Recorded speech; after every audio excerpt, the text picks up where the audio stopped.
Now I'm going to move down to the cylindrical forms.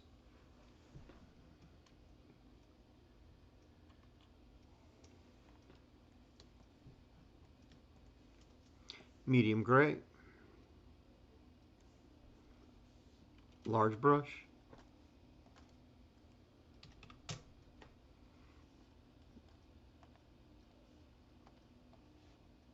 opacity around 70. I'm going to start over here with the two cylindrical forms.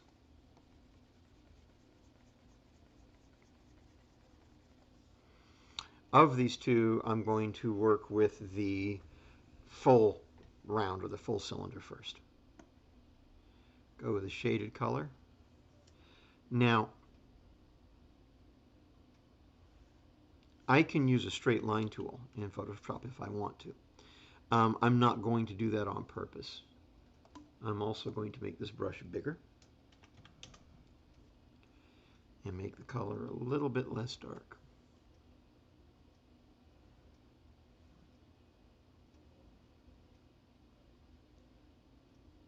I did not lift the brush from the surface for the very reason that I don't want to start getting a darker color.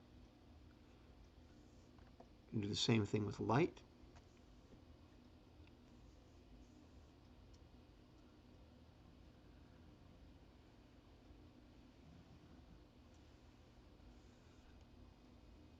Okay. Now I will set up a smaller brush.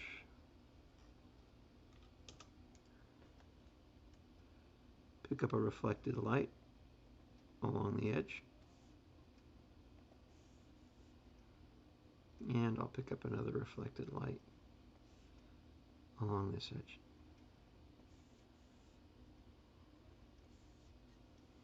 Core shadow.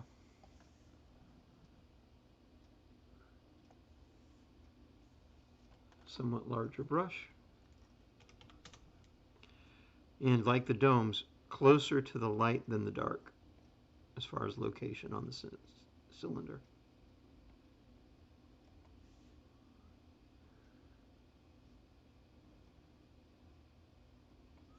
By lifting up, I got a darker band. And a smaller brush stroke.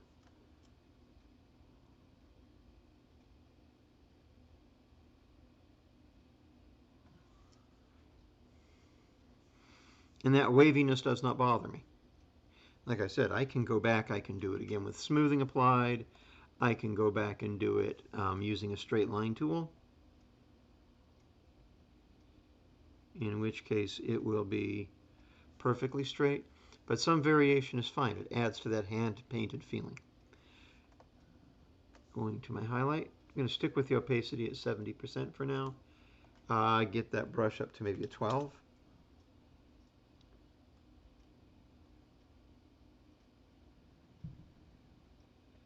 I'm going to come into here and get kind of an accent going. It's too thin.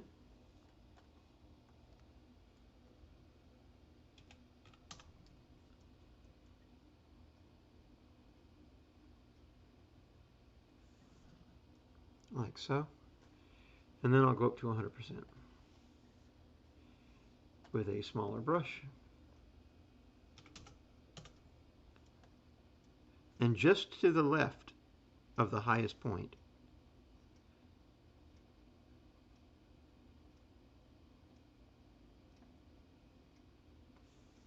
I will pull my highlight.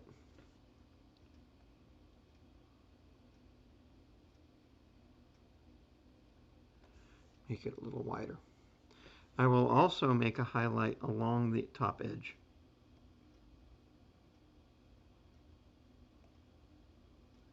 I don't want that highlight to go all the way across the same brightness and darkness because it's going into the shadow here. To achieve that end, I will drop the opacity. I'll also remove the smoothing. Smoothing kind of kills the dynamics of your brush as far as pressure sensitivity goes.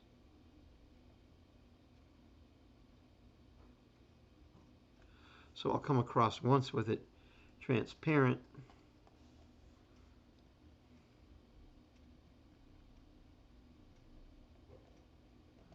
and again, more opaque. Okay, so that is the full cylinder. Low cylinder.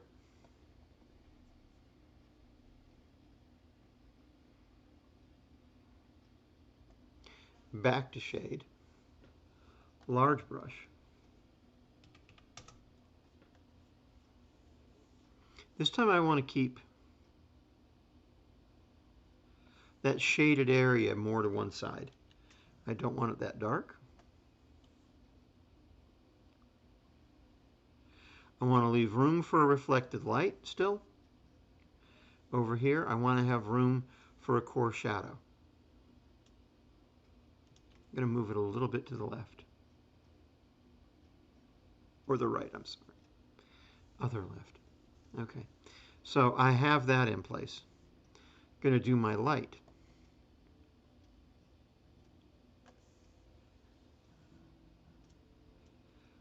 The light, I'm going to pick up some of a reflected light along the edge here. I'm also going to pick up a fairly wide band of it here.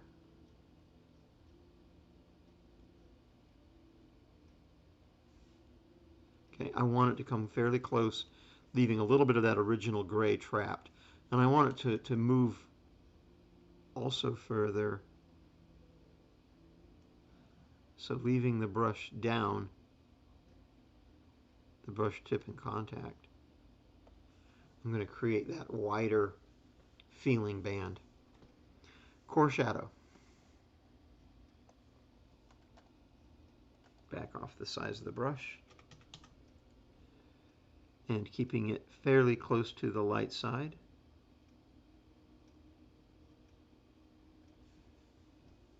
That's too dark, too stark. That's partially because the opacity is all the way up.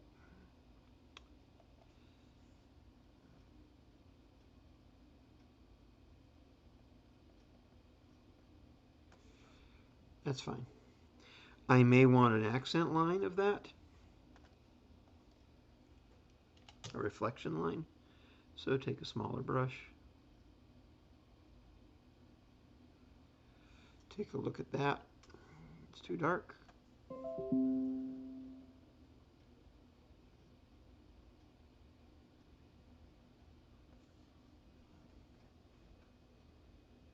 Okay, that gives me a reflecting line to work with. I may take that out. I don't know if I'm going to still like that in a minute. Now to my highlights. Still want my opacity where it is. I would like to have a fuller size brush.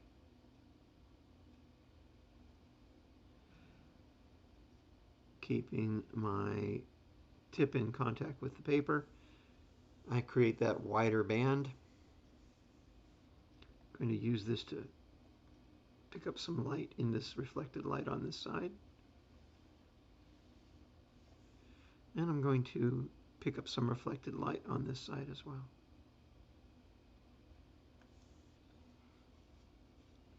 Okay, now I'm going to do a 100% opacity. Small stroke. And this is going to happen right here. So it's going to be more along the outer edge of this.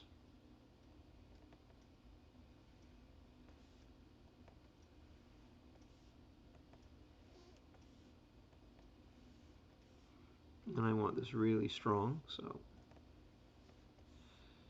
And then some accent lines coming off of it. Soft. I would like these to be fairly straight.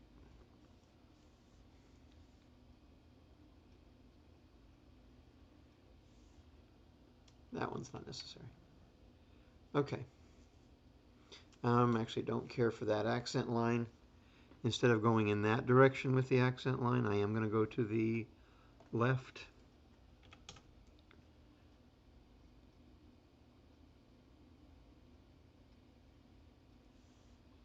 And then in here I'm going to bring in I want it closer. I want it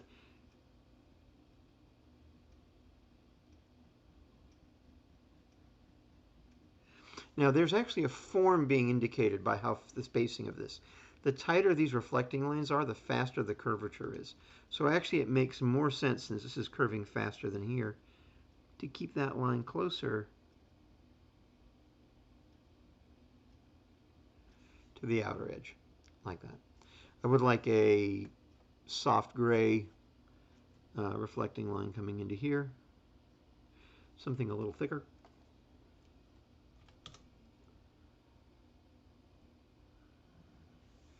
It's too dark, by far.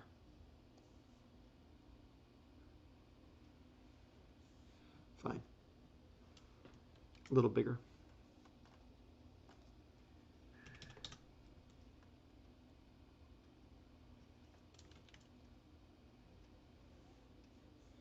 Like so. Okay, clean up with an eraser.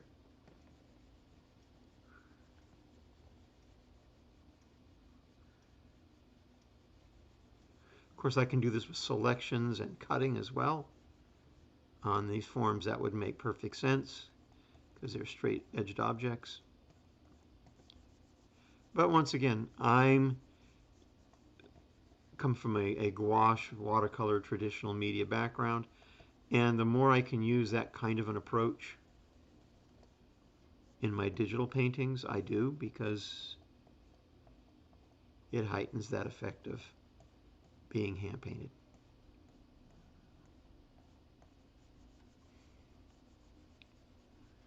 Unless I'm in a hurry, in which case I will certainly use a selection. I'll cut and paste. I'll use every tool that Photoshop will let me bring to bear. Okay, I do need a crisp highlight along the top of this.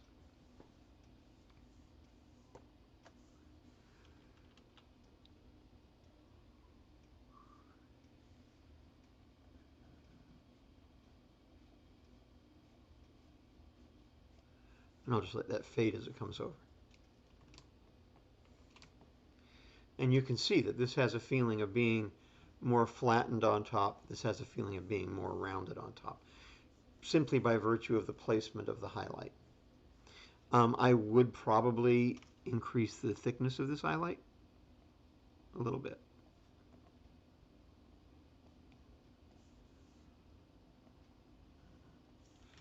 To give it a little more impact. But okay, so now we're going to move on to some of the more sophisticated forms that we have here. We have a peak, a double bump, and kind of a bullet. The most difficult of these three is the bullet. So I'll put in a wash of color on each one of these.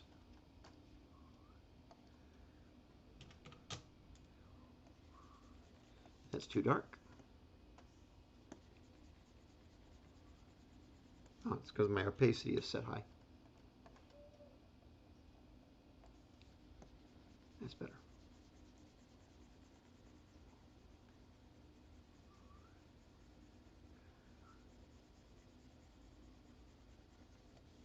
Okay. So I'll start with the easier of the three, and that's with the peak. The light is going to stop. Basically, you have a light half and a dark half, which makes this fairly straightforward.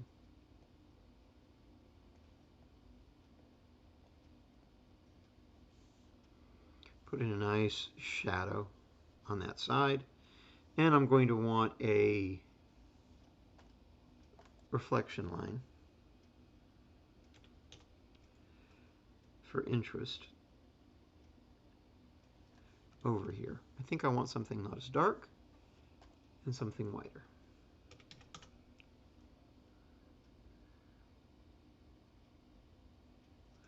Be careful about dividing things directly in half. That's usually not a good idea. It's nicer to have a different variation, wider here, thinner here, so on. Okay?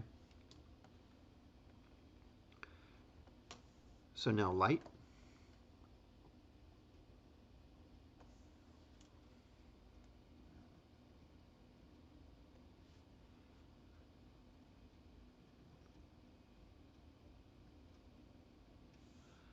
A reflection line over here.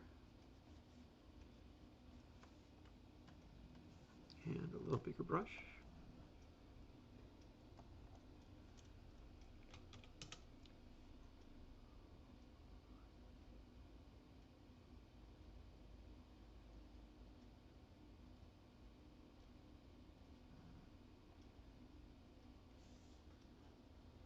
Like so. And then core.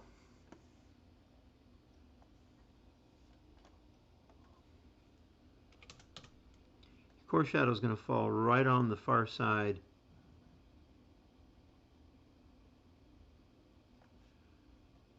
of this peak.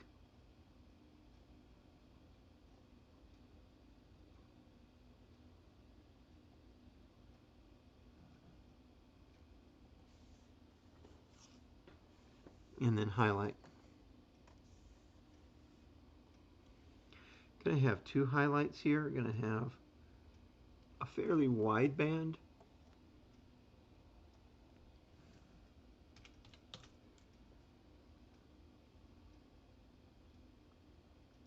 Right in here where the light catches.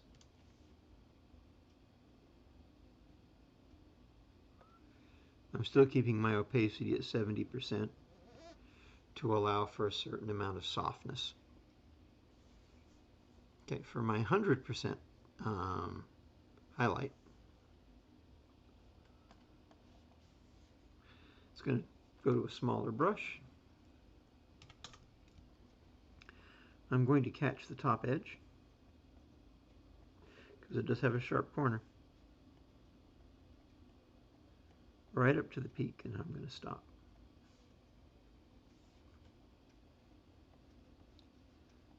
Can also capture this edge. And then I'm going to capture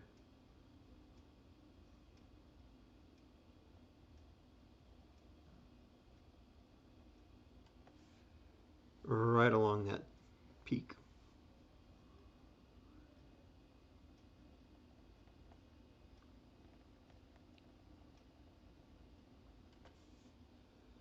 Like so. The bullet, which is more sophisticated by quite a shot. I'm going to start with the dark.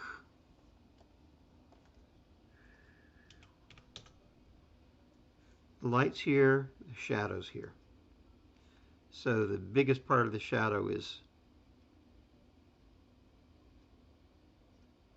right in here. Okay. Reflecting line.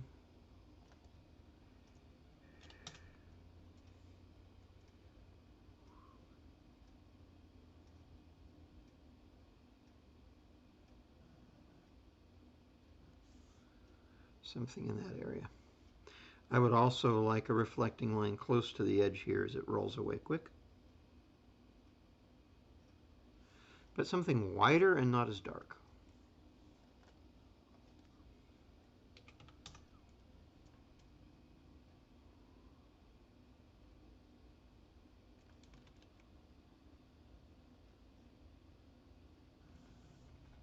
Like so. Now light is going to be right through this entire area here. So keeping my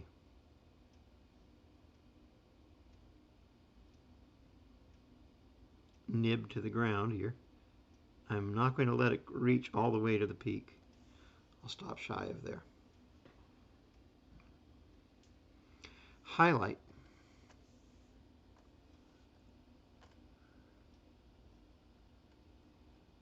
That's fine.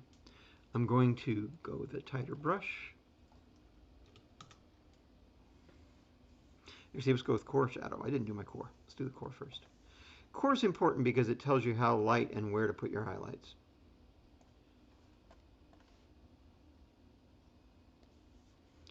I'm going to want that closer to the light than the dark.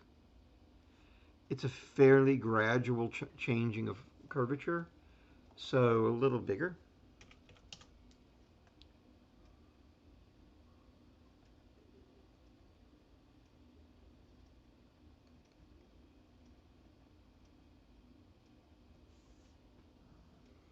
like so.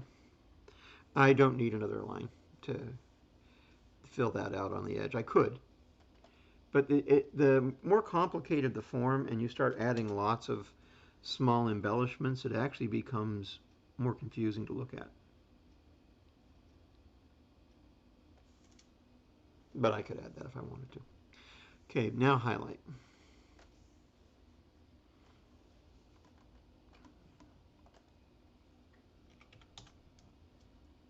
I want a fairly robust highlight at the top edge of this.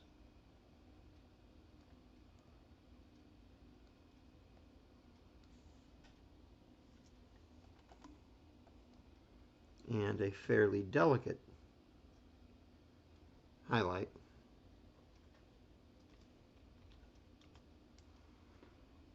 along the peak.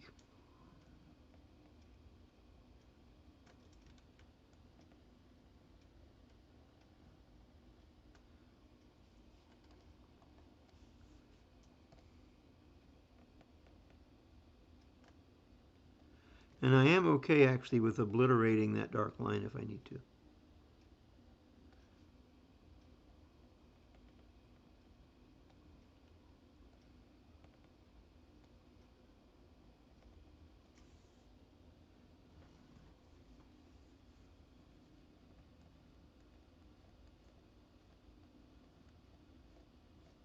Top rim.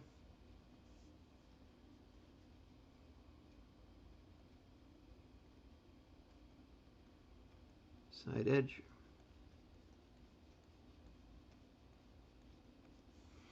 And this does have reflected light on the outer edge. So I can either make a shade of gray or I can take the opacity way down. Either one.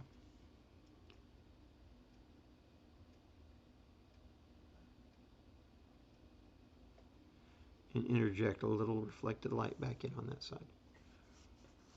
Okay.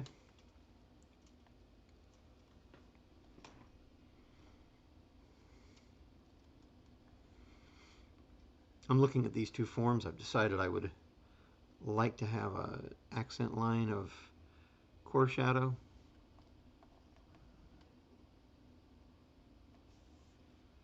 In here.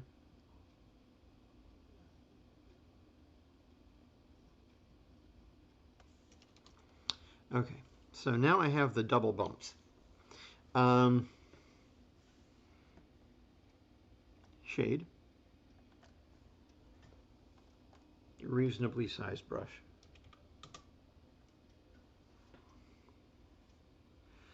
And I want to catch the shade as it comes here and here. So I have two bands of shading.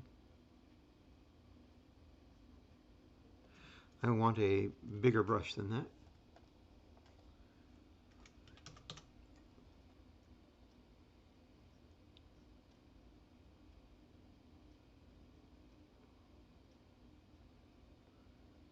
And once again, as long as I don't lift the nib, I won't build the value. And the same thing on the outer edge of this.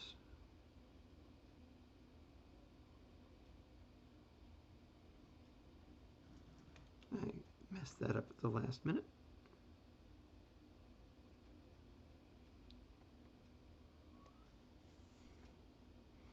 Like so. Light as it climbs up this top. I'm going to need a smaller brush now. A good rule of thumb is that each level of detail you get a smaller brush. Each level of tint from dark to light. Because as you add more darks and more lights, you're getting more detail. And as you add more detail, you don't have as much room. And then here.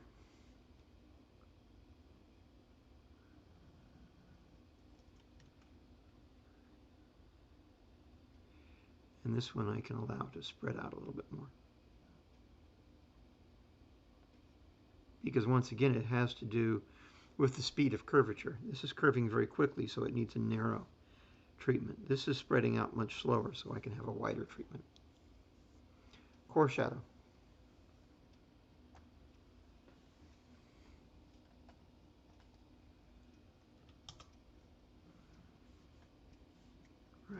the side here.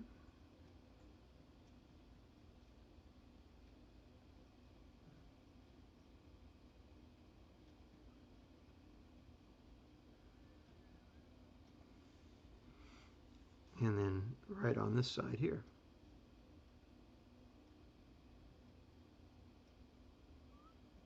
And as long as I don't raise that nib,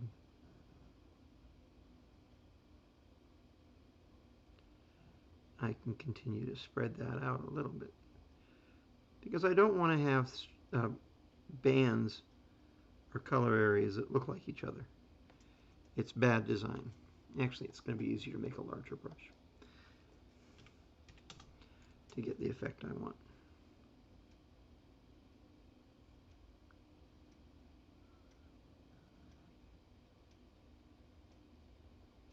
There we go. And I do want to have a reflecting line.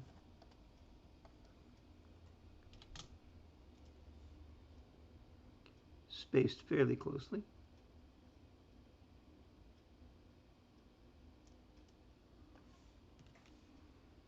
A little better job with that. Okay. And I still don't love how that turned out. I will cheat. It's not cheating. It's just I'll stop being lazy and not bothering to activate it.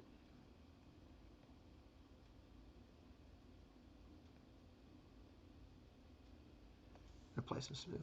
There we go. Highlights.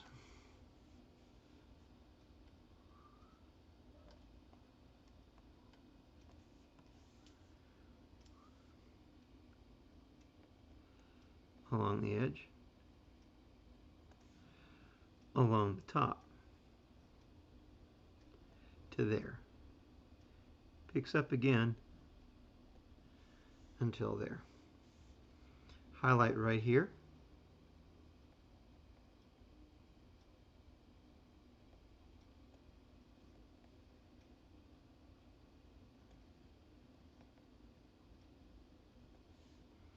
Another highlight right here.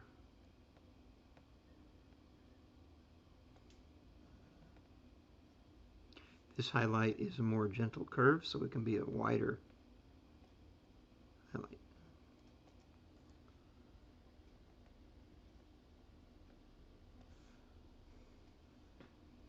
Okay, so now I've got the basic form.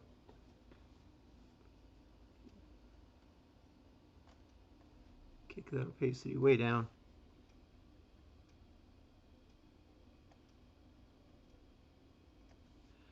Use it to get a reflected light into the side.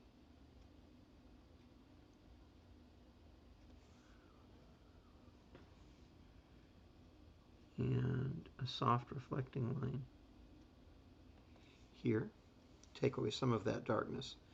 What's happening is now is that either this is too dark or this is too light. I think that this area is too light, so I'm going to bring in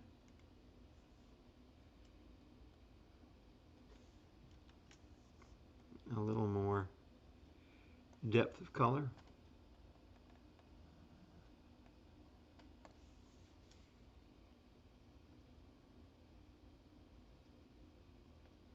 But see, I don't want it to get stripy, so I need to make that a fatter brush.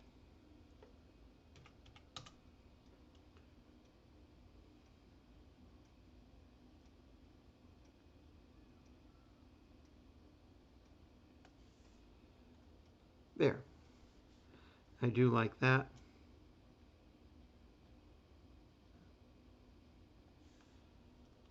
Trying that on for size is too wide. And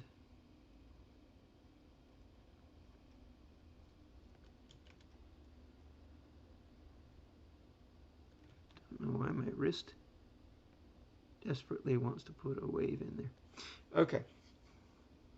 So I don't like that stroke. It breaks it up too much. So I'll just take the transparency down.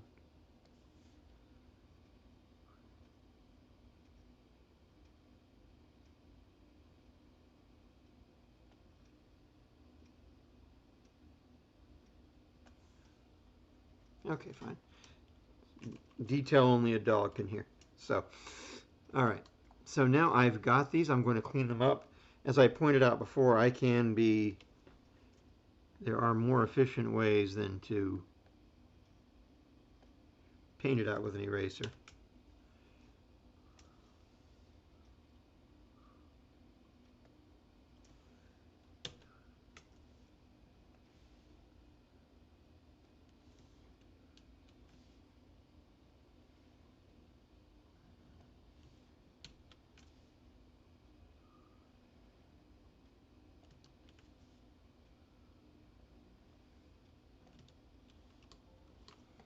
And there are the forms.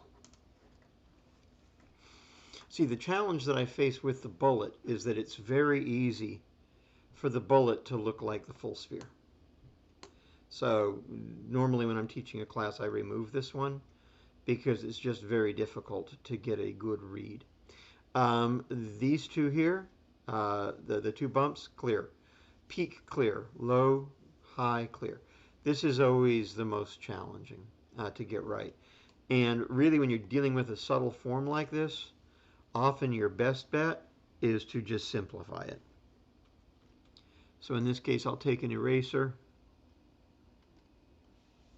I'll drop it down to 50%.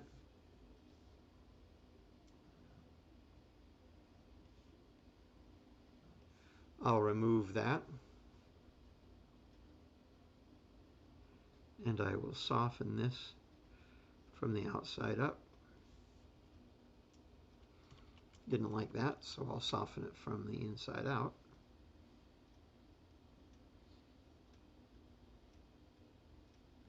Because this really only reflects this last bit of curvature at the end. And then having done that, I would widen the highlight.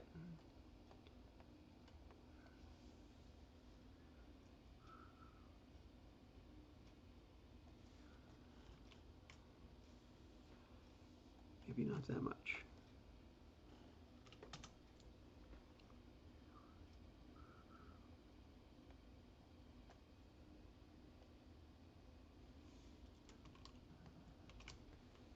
Like so. And that is a better indication of a bullet, but still not a greatly convincing depiction of form. So those are the two rows. Thanks so much for watching. I hope you picked up some useful information.